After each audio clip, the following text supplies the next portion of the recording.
నమస్తే welcome to Suman TV నేను హరిత ఇప్పుడు నేను గచ్చిబౌలిలోని ఎరిట్ హాస్పిటల్స్లో ఉన్నాను బ్రెయిన్కి సంబంధించి ఎలాంటి సమస్యలు ఉంటాయి సర్జరీ అనేది అసలు ఎప్పుడు అవసరం పడుతుంది దేని గురించి ఇప్పుడు మనం మాట్లాడబోతున్నాం నాతో పాటు ఉన్నారు senior neuro surgeon doctor Ravish Sunkara hello doctor గారు హలో అండి. అసలు బ్రెయిన్కి సంబంధించి ఎలాంటి ప్రాబ్లమ్స్ ఉంటాయి సో బ్రెయిన్లో అండి మనకి చాలా రకమైన ప్రాబ్లమ్స్ చూస్తాము.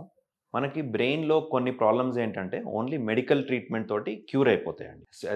Like simple problems like headaches కానీ లేకపోతే కాన్స్టెంట్గా మనకి ఫిట్స్ అంటాం, సీజర్స్ అంటాము, ఇలాంటివన్నీ మెడికల్తో ట్రీట్ అయిపోతాయి. కానీ any symptom if it is causing because of something that is inside the brain, like ఏదైనా బ్రెయిన్లో ట్యూమర్స్ రావడం కానీ, ఏదైనా రక్త కణాలలో ప్రాబ్లమ్స్ అంటాము, అంటే ఎన్యూరిజమ్స్ అంటాము, లేదా ఏవిఎమ్స్ అంటాము, ఆర్టియోవీనస్ మాల్ఫార్మేషన్స్, ఇలాంటివి ఏమన్నా వచ్చి దానివల్ల హెడేక్స్ వస్తామో, దానివల్ల సీజర్స్ వస్తామో ఉంటే అవి మెడిసిన్స్తో క్యూర్ అవ్వండి. దానికి మనం సర్జరీ అనేది అవసరం పడవచ్చు. దానికి అంటే ఒక బ్రెయిన్కి సంబంధించి సర్జరీ చేయించుకోవాలనుకుంటే ఒక హాస్పిటల్లో ఎలాంటి ఫెసిలిటీస్ ఉన్న హాస్పిటల్ని చూస్ చేసుకోవాలి? యా, సో ఇదేంటంటే అండి, మనము this question is a very important question that everybody should understand. అంటే మనము బ్రెయిన్ సర్జరీ మన రెగ్యులర్ సర్జరీస్ లాగా సింపుల్ సర్జరీ కాదండి. నేను నా చదువుకునే వయసులో ఒక టైంలో ఒక 15 ఏళ్ళ ముందు ఒక బ్రెయిన్ సర్జరీ చేయించుకోవాలంటే ఇంకా మనం బతికే అవకాశం లేదు అనేది ఫీలింగ్ ఉండేది. బట్ అది ఇప్పుడు as time as progressed brain surgery చాలా సేఫ్ అయిపోయింది.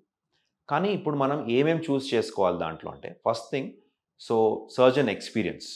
ఓకే, మనకి సర్జరీ పర్ఫామ్ చేసే ఆయన ఎన్ని ఏళ్ళ నుంచి ఎక్స్పీరియన్స్, ఎన్ని సర్జరీస్ చేశారు, ఫస్ట్ థింగ్. రెండోది, this is what I personally believe is team effort. ఎప్పుడైనా మనము ఒక్క సర్జన్ కాదండి, you should always select a hospital which has a team of surgeons. So దీంతో ఏముంటుందంటే, బ్రెయిన్ సర్జరీస్ మీరు చూస్తే చాలా ఎక్స్టెన్సివ్ ఉంటాయండి.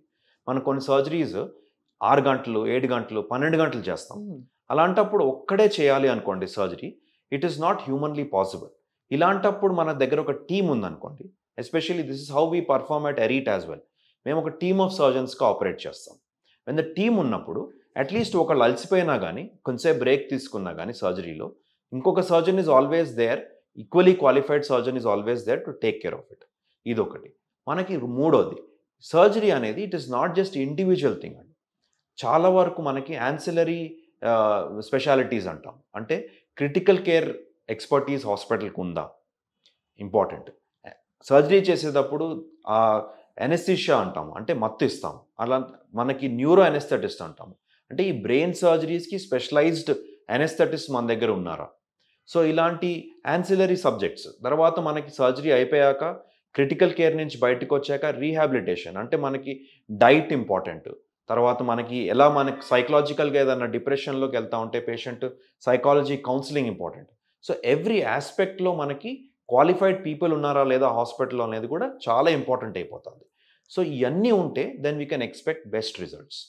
మరి అలాంటి న్యూరో టీమ్ ఎరిట్ హాస్పిటల్స్లో ఉందంటారా? డెఫినెట్లీ అండి.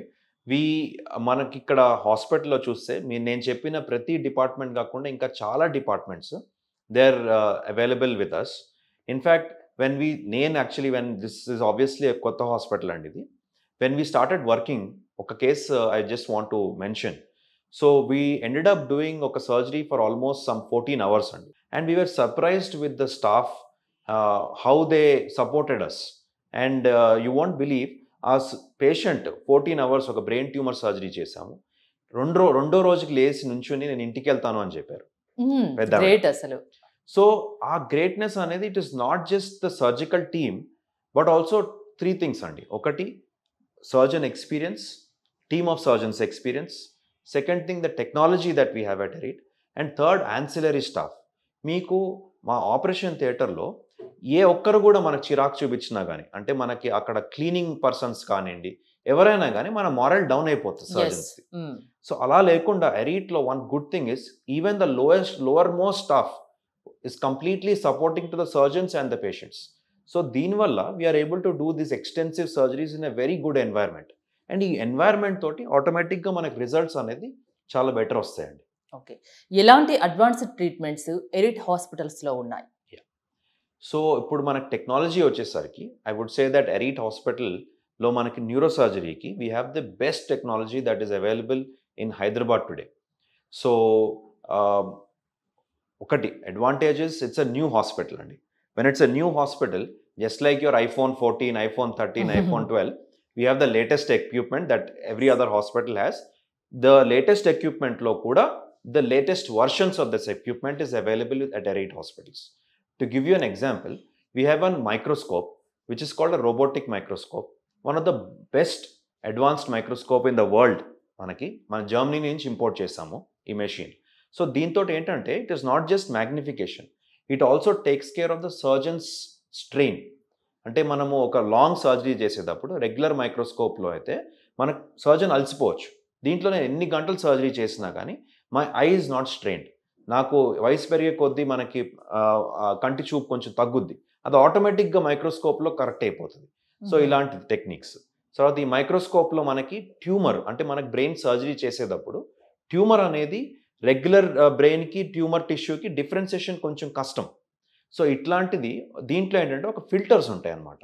ఈ ఫిల్టర్స్లో మనకి అది ఆన్ చేయగానే ఇది ట్యూమర్, ఇది రెగ్యులర్ బ్రెయిన్ అని చెప్పి ఇమీడియట్గా డిఫరెన్సియేషన్ మనకు తెలిసిపోతుంది. So we are able to give that precision surgery. అలాగే మనకి రక్త కణాలకు వచ్చే సర్జరీలో చాలాసార్లు ఏం చేస్తాం, ఎన్యూరిజం సర్జరీ అంటాం. ఉదాహరణకి ఎన్యూరిజం సర్జరీలో మనం ఏం చేస్తామంటే క్లిప్ వేస్తాం. వెళ్ళి ఆ క్లిప్ వేసినప్పుడు రెగ్యులర్ బ్లడ్ వెజల్స్ కరెక్ట్గా ఉన్నాయా లేదా, నార్మల్ ఉన్నాయా లేదా, దాన్ని ఏమైనా డ్యామేజ్ చేస్తామా లేదా అనేది మునుపుడు మనం ఏం చేసేవాళ్ళం అంటే సర్జరీ అయిపోయాక సిటీ స్కాన్ చేయాల్సి వచ్చేది తీసుకెళ్ళి రేడియాలజీలో. ఇప్పుడు ఏం చేయగలుగుతున్నాము, ఐసీజీ టెక్నిక్ అంటాం. ఆ మైక్రోస్కోప్లోనే ఐసీజీ అనేది ఆన్ చేయగానే ఇమీడియట్గా మనకు బ్లడ్ వెజల్స్ నార్మల్ ఉన్నాయా లేదా అనేది అక్కడికక్కడే అర్థమైపోతుంది. So any small minor error కూడా మనం ఏదైనా సర్జరీలో ఉంటే అక్కడికక్కడే కరెక్ట్ చేసుకుని పేషెంట్కి 100% రిజల్ట్ ఇవ్వగలుగుతున్నాం. ఇది ఒక టెక్నిక్ మాత్రమే. ఇలాంటిది మనకి న్యూరో నావిగేషన్ అని చెప్పి. న్యూరో నావిగేషన్ అంటే మనకి బ్రెయిన్ జీపీఎస్ అంటాం. అంటే మనము టు గివ్ ఒక నార్మల్గా చెప్పాలి అంటే మనం ఒక బ్రెయిన్ గూగుల్ మ్యాప్స్ రాకముందు పాయింట్ ఏ నుంచి పాయింట్ బికి వెళ్ళాలి అంటే ఎంత కష్టపడేవాళ్ళం తెలియని ప్లేస్లో అయితే. ఇప్పుడు ఏంటంటే మనము ఈ గూగుల్ మ్యాప్స్ వచ్చాక ఎవరికి ఫోన్ చేయము, విండో తీసి ఎవరిని అడగం కూడా అవును వెళ్ళేటప్పుడు. అలాగే మనం బ్రెయిన్ సర్జరీలో కూడా నావిగేషన్ అంటాం. సో ఇదేం హెల్ప్ చేస్తుంది అంటే ఒక బ్రెయిన్ టిష్యూలో ట్యూమర్ కానీ ఎక్కడుంది ఎగ్జాక్ట్గా చూపిస్తుంది మనకి. అది చూపించగానే we are able to do smaller incisions, we are able to damage brain, least possible damage to the regular healthy brain. So దీంతో ఏంటంటే కంప్లీట్గా పేషెంట్ 100% రికవరీ ఆఫ్టర్ సర్జరీ అనేది మనం ఎక్స్పెక్ట్ చేయగలుగుతున్నాం. ఓకే, బ్రెయిన్ సర్జరీ అన్నా భయపడిన అవసరం లేదు. మిగతా సర్జరీ లాగానే ఇది కూడా బ్రెయిన్ సర్జరీ కూడా చాలా నార్మల్గా తీసుకోండి, భయపడిన అవసరం లేదు, ప్రాణానికి ఏమి అపాయం ఉండదు, అన్ని రకాల ఫెసిలిటీస్ ఎరిట్ హాస్పిటల్లో ఉన్నాయని చెప్తున్నారు. థ్యాంక్ యూ డాక్టర్ గారు. మోర్ డీటెయిల్స్ కోసం స్క్రీన్ పైన స్క్రోల్ అవుతున్న నెంబర్స్కి కాల్ చేయొచ్చు. చూస్తూనే ఉండండి సుమన్ టీవీ.